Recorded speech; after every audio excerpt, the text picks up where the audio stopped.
Just another brother with another humble question. Just another brother with another humble question.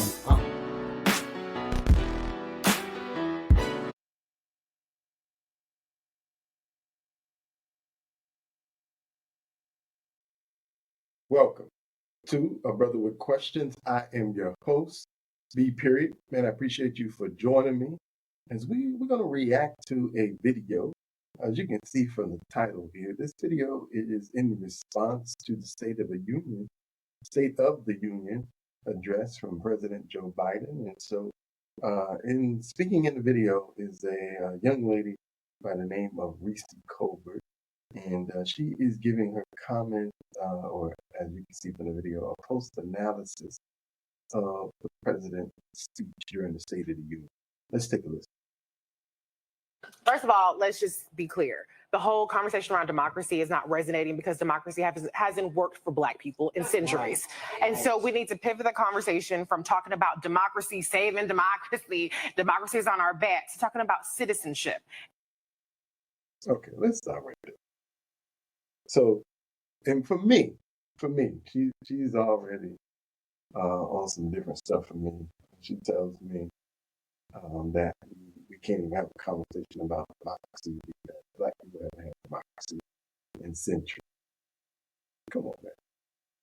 See, when you start the conversation from a place of, I'm gonna call it not the whole truth. It's hard to take everything else you say seriously. I mean, we don't have democracy.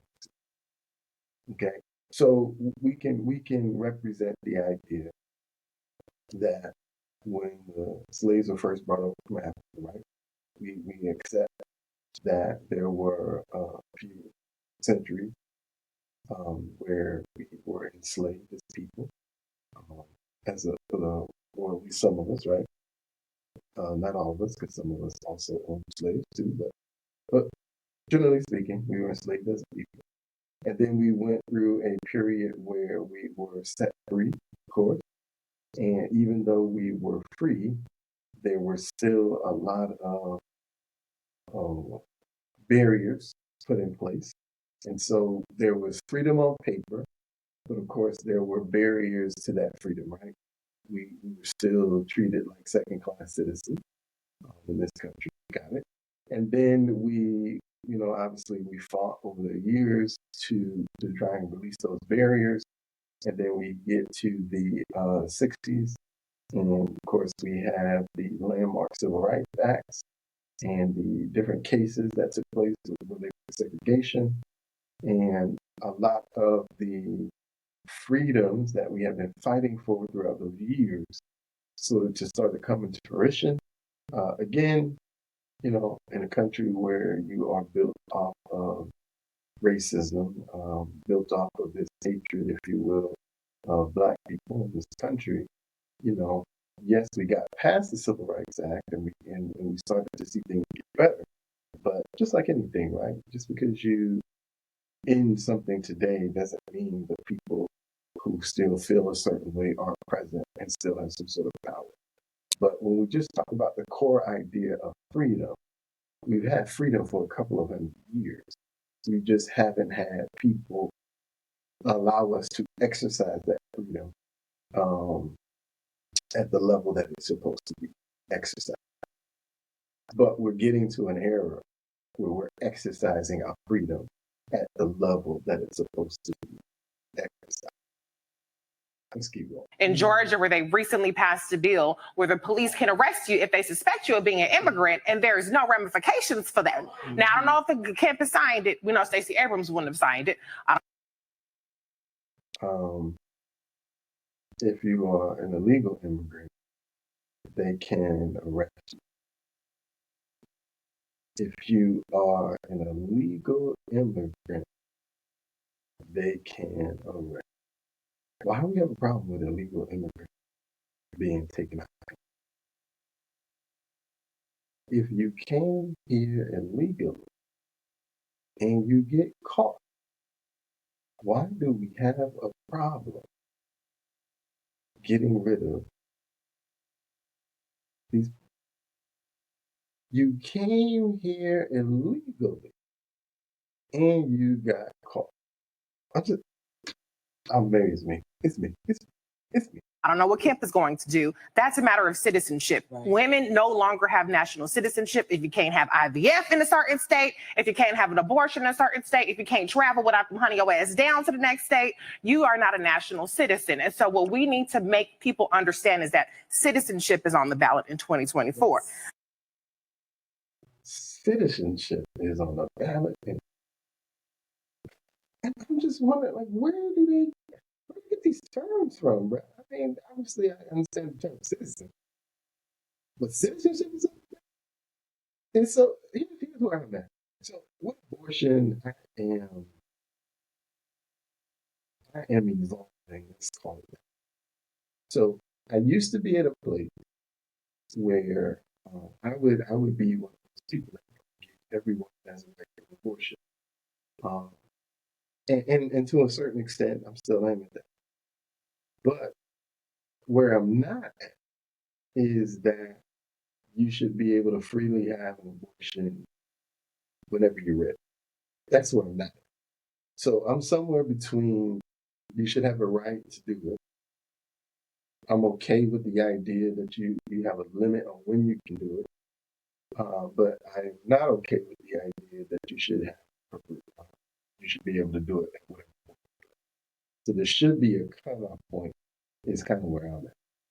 And then obviously I'm at where you can do exceptions for, trauma, right? So you got rape. Ultimately you got pregnant because someone forced it upon you, right?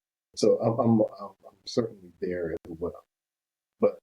And so some of the laws, I think there are a couple laws where you can't even, if you want to, you can't even go to another state and then come back home. Like, I think that's excessive, from my personal opinion. But this idea that you can't put a barrier on it, I think that's where people go before. I think you should be able to put a barrier. Because at some point you have to make a decision, and then when you make a decision, you gotta just make a decision, and it is what it is after that. And if you don't make the decision in time, again, if you're not hit one of the exceptions, it is what it is. Because at the end of the day, when you didn't get pregnant because of one of the exceptions, then you made a choice to possibly get pregnant the night that you made that decision. Again, we're not talking about the exception. You made a choice on the night you got pregnant to do it the way to have unprotected sex, to not be under control, or whatever the case may be. And so if the consequences of what happened, well then I'm sorry. You got to deal with that. Again, if the window closes on you, then the window closes. But if you didn't want to, and we're not talking about the exception, if you didn't want it, then you shouldn't lay down. And it's as simple as that. So I'm evolving. Well, I'm evolving. That's what I'm going. But and I know there's been some things going on with the IVF. But IVF is one of those. To me, that's one of those exclusive things because the country is not getting IVF. IVF is it's very expensive as it is today, and so we're talking about the elite that are doing IVF, and so those people are going to always to find a way around the rule because they have access to capital to be able to find a way. The next thing, the Civil War that people are looking for, they're looking for a J6, white folks losing their mind, climbing the Capitol, busting out windows. It's happening right now with Republican governors. Randy, you talked about it. We're seeing what they're doing with the power that they have that is stripping us of our citizenship, stripping women of their rights, stripping us of our right to vote, of our rights to keep people that we've elected in their positions. Ron DeSantis in Florida with the state's attorney that he's removing, Greg Abbott with what he's doing with the schools down there. And so people are looking for this grand gesture of Trump being reelected or not being reelected. And we need to be fighting these battles every single day against Republicans. So I'm twofold on this. So with this, I agree. Like when it came to Florida and Ron DeSantis removing the state attorney general, state attorney general, I didn't like that move. I don't like that move. Simply because he doesn't have to agree with her policies and everything. But she is an elected official. The people did elect her to her position. And unless she is violating blatant laws, I think even when you disagree with how she's doing certain things, I think you have to leave her in place for the sake of democracy. Because at the end of the day, the things that she's been accused of, while you may disagree with her methods, it's not illegal. You just, you disagree with her method. And I'm not even here to say I think everything she did was amazing, but that still doesn't take away from the fact that she's an elected official that apparently the people want. So the people like something that she's doing. And so it's just like anything. She has a term. When the term is up, if the people don't like what she did, they will vote her out of office. But for you to step in and remove her prior to her completing the task that the people elected her for, because principally y'all disagree, it's a slippery slope. Because all I see is once you set precedent, then when the Democratic governor comes in, and when the Republican related state attorney general is doing things that go against the Democratic governor, guess what the Democratic governor is going to do? You set the precedent that if you're not a fan of the policies, and if you can find little knick-knack ideas of how she broke the law, quote unquote, or he broke the law, then you can remove them from office. I don't like when governors, Republican or Democrat, set precedent just because you disagree on principle. And so you find the knick-knack law to go apply. It's the same thing they're doing with Donald Trump. And in New York, with the fraud case that they just convicted him of.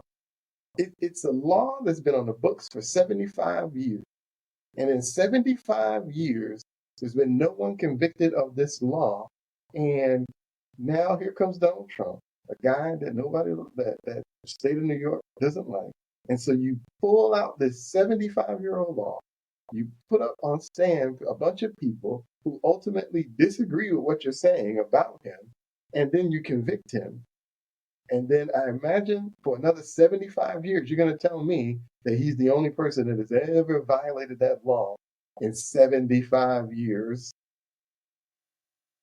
And now it'll be 75 years later, I'm sure, before you tell me somebody else did it. No, if he's violating that law, he's probably not the first. So where are the others? But there won't be any others because you're nitpicking, which is what Ron DeSantis did as well. Again, I disagree though on the voting. I still don't understand why having an ID is a problem. I know that there's also some issues related to the fact that some of the governors are taking back some of the early voting days. And I guess when you look at statistics, minorities tend to vote early voting more so than white Americans, apparently. And so a lot of people are using those things as a way to also say that how they're trying to strip back minority voting. But come on, man. If you want to vote, you're going to vote. That's my honest belief. If you really want to vote, you're going to vote. So whether they give you 4 early voting days, 2 early voting days, 1 early voting day, if you want to vote, you're going to find a way to vote. It's as simple as that. Because if you care that much, it doesn't matter if you have to wait till the Tuesday. You're going to show up and vote. So that's what I think about that. Next, we need to get specific. And I liked what President Biden did tonight. He had the receipts. He was able to talk policy, accomplishments, where we're going. That's what we need to be talking about. And the last thing I would say is that we need to be investing in thought leaders instead of platforming parrots. We have a lot of parrots. We have a lot of people with the platforms to get up there and say, well, Black folks feel this and Black folks feel that. Yes, but are we going to move the needle with how Black folks feel and connecting the dots with what is at stake, what has been done, and where we got to go? And so that's where the onus is on the Democratic Party to not be passive and who's being platformed, not being passive, and who has. All right. And so here's my last point that I'm going to do with this video. Finding thought leaders. I was with her until she said the Democratic Party needs to be. What? First of all, if we want thought leaders in the Black community, then we need to decide who they are. And then we need to platform those people if that's what we want in the Black community. We don't need the Democratic Party deciding or propping up a particular individual that's going to speak on behalf of the Black community. But while I agree we need thought leaders, part of the Black community is that we are only interested in hearing from people who toe a particular line. And so if you don't toe a particular line, we tend to shut you down. And so if we're going to have thought leaders true thought leaders are going to have opinions that hit both sides, right? We're going to have thought leaders that may have a bit of a progressive nature, like a Michael Eric Dyson. But then we also need to have thought leaders that have a bit of conservative to them, like a Glenn Lowry, right? So we need to be hitting from both sides and not dismissing a particular side simply because they don't agree with some particular narrative that we're selling in the Black community, right? I've been watching and listening a lot to Roland Fryer lately, the professor, doctor of economics out of Harvard. And when you listen to his goals and his ideas fit with everything that the people in the Black community say that they want.